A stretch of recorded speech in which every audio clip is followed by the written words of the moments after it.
Ok, bienvenue à tous et bienvenue sur le podcast Sport Santé Nutrition. Je m'appelle Médéric, je suis coach sportif et tous les jours je te permets de te remettre en forme grâce au sport, à la santé et à la nutrition.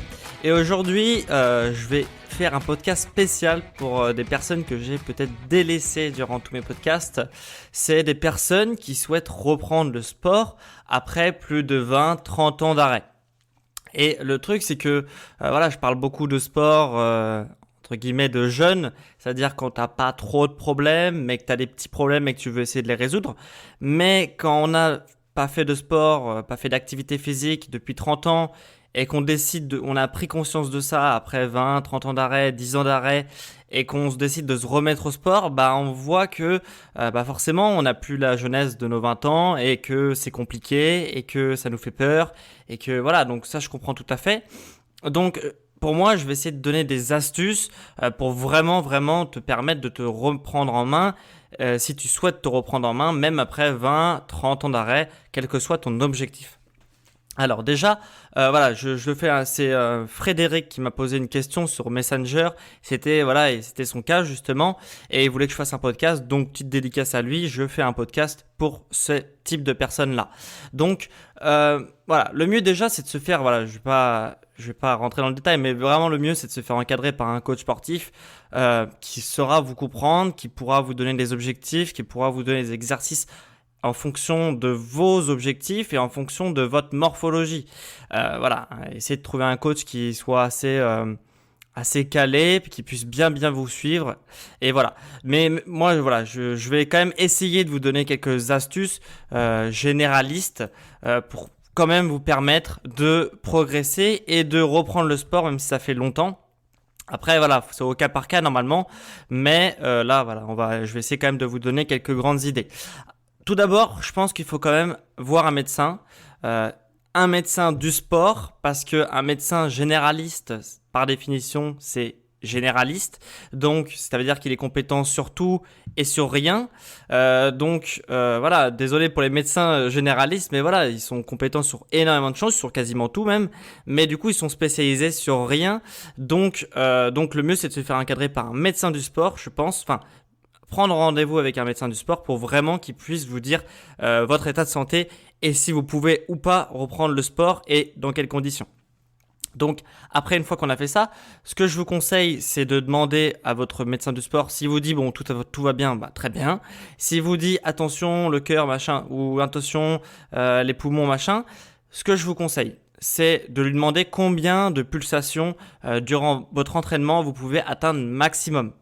Voilà, peut-être qu'il va vous dire restez en dessous de 160 pulsations par minute au niveau cardiaque ou 150, etc. Qu'est-ce que ça va me permettre de savoir ça ? Du coup, après, vous pouvez acheter une montre ou une ceinture cardiaque. Moi, je te conseille la montre parce que vraiment, moi, la ceinture cardiaque, j'en avais une pour faire du jogging, etc. C'est désagréable. Franchement, c'est désagréable. Donc, une montre cardiaque, c'est mieux. Il y en a des très, très fiables en plus. Donc, faut pas s'en priver. La marque Fitbit ma montre que j'avais, c'était Fitbit. Voilà, si ça t'intéresse, je t'invite à aller sur leur site. Je suis pas sponsorisé, c'est juste qu'ils font du bon matos. Mais voilà, pour ne pas monter trop haut durant ton activité cardiaque. Donc comme ça te permet de faire du sport en toute sécurité. Une fois qu'on a dit ça, il faut que tu trouves une activité cardiovasculaire pour entraîner ton cœur, tes poumons, etc. Faire circuler le sang, oxygéner le sang. Donc une activité cardiovasculaire. Et le faire de façon progressive. C'est vraiment ça le plus important. C'est que, ça fait 20, 30 ans qu'on a arrêté, même 10 ans, on se souvient comme on était à 20 ans. Donc, on veut faire comme on était à 20 ans. Et en fait, on n'a pas 20 ans. Donc, il faut le faire de façon progressive. Vous pourrez avoir un entraînement qui va être super, super intéressant, mais dans le futur, sur du moyen terme, on va pouvoir y arriver. Mais il faut vraiment faire ça de façon progressive et s'écouter son corps. Et de faire le niveau 1, le niveau 2, le niveau 3, le niveau 4 et pas se dire à 20 ans je faisais le niveau 20 donc je vais au niveau 20. Non, on va faire par palier et comme ça, on va pouvoir reprendre une activité. Donc une activité progressive, cardiovasculaire. Si tu as accès en salle de sport, tout ce qui est machine avec les ergomètres. Donc pour moi, le rameur. Le rameur, c'est vraiment le meilleur ergomètre disponible en salle de sport. On peut l'avoir aussi chez soi, mais disponible en salle de sport. Pourquoi? Parce que ça va muscler le dos, parce que ça va muscler les bras et ça va muscler aussi les jambes, mais principalement le dos. Et quand on vieillit, on a des problèmes de dos. Donc pour moi, le rameur, c'est le best. C'est vraiment l'ergomètre le plus puissant. Après voilà, c'est une question de goût. Si toi tu préfères faire du vélo, bah vaut mieux faire du vélo que rien, tu vois. Donc après, c'est à toi de voir. Mais moi, je te conseille le rameur. Si tu adores le rameur, c'est parfait. Donc une activité qui soit cardio progressive, ça peut être aussi de la marche rapide, de la marche tout court, du jogging tranquillement, de façon progressive, hein. Et puis voilà. Ou alors des séances à la maison de renforcement musculaire qui vont être un peu plus HIIT, un peu plus cardio. Voilà. Donc ça peut être aussi une opportunité si tu as quand même la forme. Parce que vraiment le HIIT, c'est quand même un truc qui demande quand même une certaine forme physique. Donc si tu fais ça, garde ta montre avec toi, ta montre cardiaque pour voir si ton cœur ne va pas trop haut. Et que tu sauras avec ton médecin, combien tu peux aller maximum sur ton activité physique. Voilà. Après, faire une activité musculaire. Pour moi, il faut faire et cardio et musculaire pour vraiment avoir des résultats. Après, si tu as les tout petits objectifs, tu peux, voilà. Mais si tu veux vraiment avoir des résultats et que tu as du temps, fais les deux. Cardio plus muscu. Activité musculaire, donc remise en forme, musculation, voilà, un peu tout ce qui est remise en forme, tu vois. Donc l'exercice pour renforcer musculairement ou même faire un peu bodybuilding si tu veux reprendre ton physique en main, etc. Ça peut être aussi, voilà, c'est pas parce que tu as 50, même 60 ans que on peut pas se transformer un peu physiquement, donc même carrément physiquement, donc pas de souci. Donc activité musculaire, progressive toujours. Et pour moi, soft pour les articulations. Parce que le souci, c'est que si tu as fait 10, 20, 30 ans que tu as arrêté, voilà, au niveau des articulations, elles vont être déshabituées à l'effort physique. Donc, à la première activité musculaire, tu vas avoir des douleurs. C'est tout à fait normal. Donc, pour limiter ces douleurs, il faut faire les mouvements les plus soft possibles pour les articulations.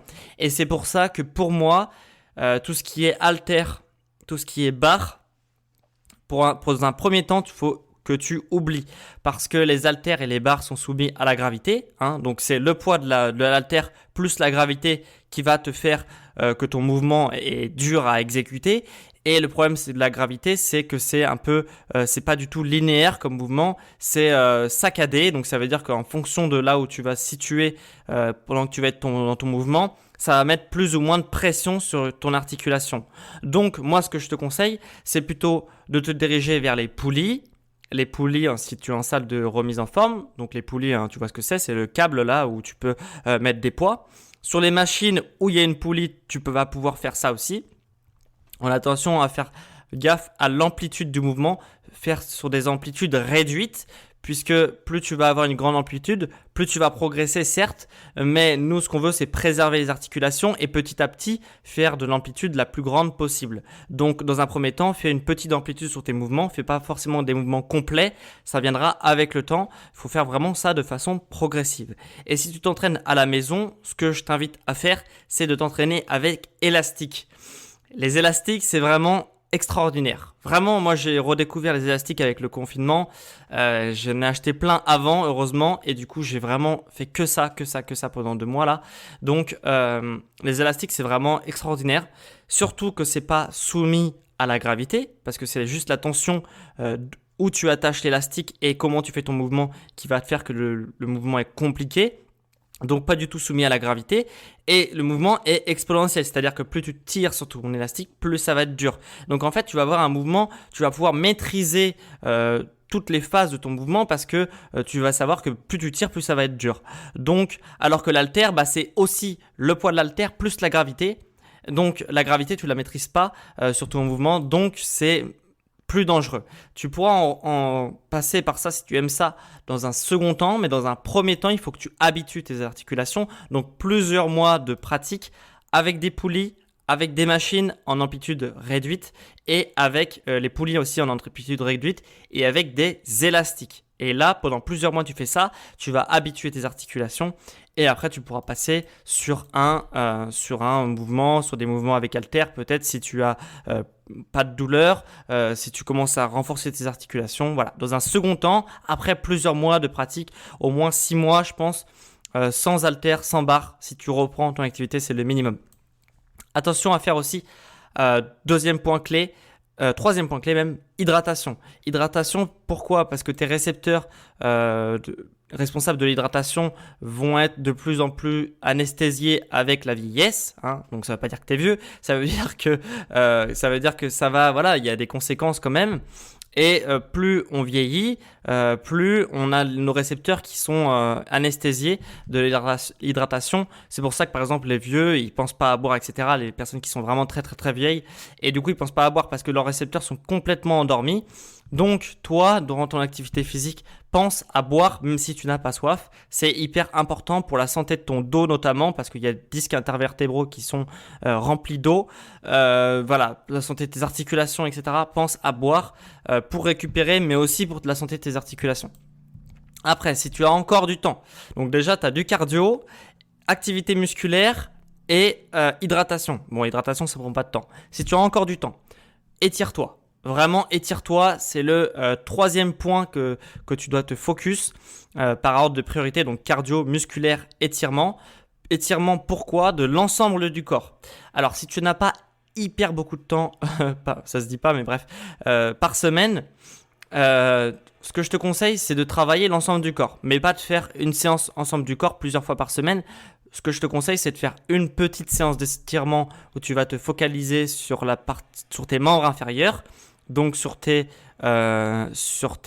jambes, sur tes cuisses et sur tes... Voilà, et c'est tout. Après, une autre séance d'étirement au milieu de la semaine, par exemple, tu vas te focaliser sur les muscles qui passent au niveau des hanches. Voilà, donc fessiers, droit antérieur, adducteur, etc.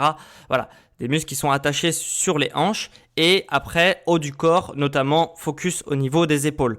Pourquoi? Parce que les articulations qui prennent le plus cher, entre guillemets, c'est les genoux, les chevilles, les hanches et les épaules. Donc c'est là où tu vas avoir des douleurs généralement. Et c'est là où du coup, tu vas avoir besoin de mobilité. Parce que plus tu as de mobilité musculaire et tendineuse sur ces points clés, sur ces articulations clés, moins tu vas avoir de douleur. C'est aussi simple que ça. Plus ils seront mobiles, ces articulations-là, moins tu auras de douleur. Donc si tu as des douleurs aux genoux, aux hanches, aux épaules, aux chevilles, étire tes tendons, étire tes muscles pour, ça va ensemble, hein, mais pour gagner en mobilité. Et en plus de ça, on sait qu'avec l'âge, les hormones qui descendent, donc ménopause et andropause, ménopause pour les dames et andropause pour les messieurs, et bah en fait, la chute d'hormones va raidir tes muscles, va en plus les détonifier. Donc de les étirer, ça va pouvoir les déraidir et les tonifier entre guillemets. Donc voilà, franchement, voilà. Déjà étirement, c'est le 4e pilier. Le 5e pilier, pour ceux qui ont vraiment du temps, voilà, mais ça va vraiment être super important. Mais voilà, je le mettrai quand même en dernier point, en dernier pilier, puisque c'est les automassages. Les automassages, si tu le souhaites le faire, ça va te faire vraiment un bien fou, bien qu'il soit en dernier pilier, voilà, en plus secondaire. Ça va te permettre de mieux récupérer, parce que ta récupération va être forcément, tu as moins d'hormones, donc tu récupères moins bien. Et forcément, du coup, tu vas voilà, engendrer de la fatigue entre tes séances. Donc, les automassages, ça va permettre de pallier ce problème de récupération, et tu vas pouvoir récupérer comme une personne de 10 ans, de 20 ans de moins si tu mets les automassages en place. Et aussi, ça va te permettre d'enlever les trigger points. Les trigger points, si tu ne sais pas ce que c'est est-ce que déjà dans ta vie, tu as déjà eu un point douloureux? Généralement, c'est au niveau du dos. Est-ce que tu as eu une pointe dans le dos généralement? La réponse est généralement oui, on en a tous eu au moins des pointes dans le dos. Et en fait, les automassages, ça va permettre d'enlever ces points, ces trigger points dans le dos. Moi, je le fais, ça fait un bien fou. C'est vraiment extraordinaire comme technique. Ça demande un peu de pratique, voilà. Mais en lisant quelques bouquins, en regardant quelques vidéos, etc., on arrive quand même à avoir une bonne méthodologie d'automassage. C'est quelque chose qui est pratiqué par les kinés, par les ostéos, etc. Donc c'est vraiment une méthode sérieuse. Voilà, ça te permet d'automasser vraiment à moindre coût. Parce que là, je vais revenir pour la partie prix. Automassage, ça te coûtera à peu près les 20 € pour un bâton de massage et 20 € pour une canne de massage. Donc pour 40 €, tu as les automassages. Étirement, ça te coûte peanuts, 0. Hydratation, on va dire 0. Et voilà. Et activité musculaire, ça va un panel d'élastiques. Ce que je te conseille, c'est que ça coûte 30 €. Moi, j'ai acheté un kit qui permet d'avoir des élastiques en bande, des élastiques tubes et des attaches pour attacher tes élastiques à tes portes, etc. Donc, ça permet d'avoir des trucs un peu réglables. Ça coûte 30 €. Donc, voilà. Donc, en fait, pour 70 €, tu te fais quasiment une usine à gaz pour vraiment reprendre ta santé en main, même si ça fait 30 ans que tu as arrêté le sport. Donc, voilà. Et après, les ceintures cardiaques, ça coûte pas très cher, montre un peu plus, mais c'est quand même plus agréable. Donc, ceinture cardiaque, 10 €, je pense que tu peux en trouver. Donc voilà. Donc, j'espère que cet épisode t'aura apporté vraiment conseils et motivation et voilà, une petite lueur d'espoir si ça fait 30 ans et que tu as un peu perdu, que tu as fait 30 ans que tu as arrêté et que tu as un peu perdu. Donc voilà. Je pense que il y a pas mal de trucs à faire. On a vraiment moyen de se faire plaisir. Et le principal, c'est de se faire plaisir.